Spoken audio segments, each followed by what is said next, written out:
Oh, hello. I bet you're all wondering, why do I love the Spanish language so much? Bueno, que no esperes ningún minuto más. Vamos. Spanish has changed my life through four main ways: creativity, good habits, a more open mind, and with new friends. So first with creativity, I never thought that I was creative when I was growing up, even through my adult life, until I realized the way that I studied. When learning Spanish, I was always creating and exploring new strategies so I could reach my goals faster and more easier.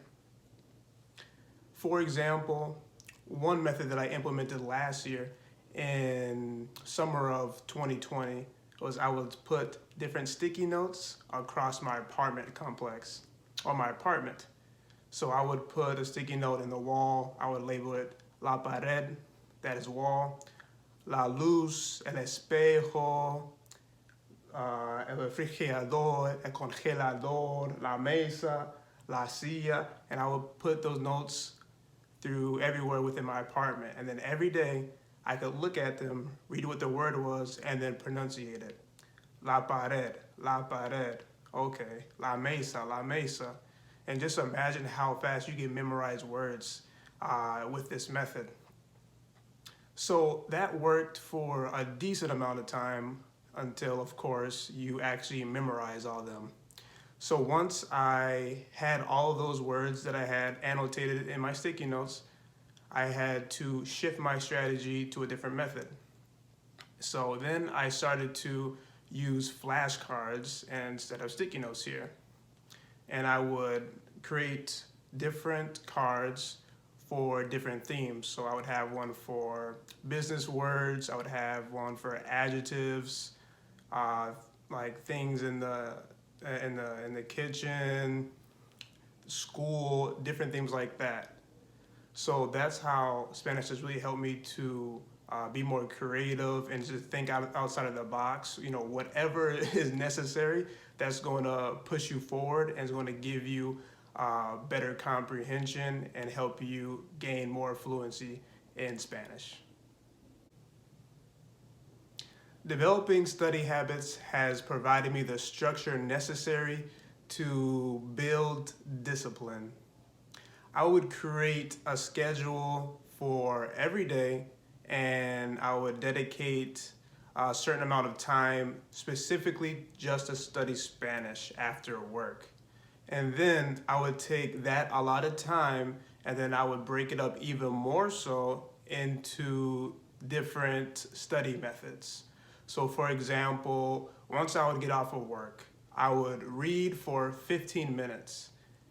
After, I would watch telenovela on Netflix for 20 minutes and take notes. Lastly, I would write down basically anything that happened throughout the day, what I ate, what time I woke up, so I could include these different types of sentence structures and what else happened throughout the day and what I was gonna cook, just any type of thoughts, like a diary. And then I would do this every single day. And then also for the upcoming week, I would revise that list as well and make sure that I completed those items. If not, then I would transfer the ones I didn't complete in onto the next week. And for me, this was something very difficult to get accustomed to because I was not used to having a strict schedule like that. Beforehand, I would say maybe like 2 years ago in 2019 or beginning of 2019, I did not have this structure at all. And I would just, memorize everything in my head. For example, oh yeah, later today after work, I'm gonna read a little bit, then I'm gonna watch a TV show. And usually, if you can imagine, that didn't happen. So this has helped me greatly to stay disciplined, as well to be very task oriented and to be more organized throughout my day, so I can make sure that I am reaching my goals. I am reaching those milestones that I have set every single week or every month or whatever the case may be. Studying Spanish has definitely made me more open-minded. The world that I knew beforehand went past the borders of the United States. Who would have thought that there was so much more outside of here, that the lifestyles were so different, that the culture was so different? It was a huge shock to me. And that's also something that I love so much about this language, is that it comes with a lot of culture, it comes with a lot of history as well. Because naturally, when you begin to learn more of the Spanish language, you're going to learn more about the culture behind it, the history behind it, and the people as well. And that's also going to vary between which country that you're referring to as well. So that's something that has continued to amaze me, just how much information there is to know about Spanish within Latin America. So, for example, I know in Mexico, when someone wants to say watch out, they would say aguas. So they would say like water. I can't remember exactly why.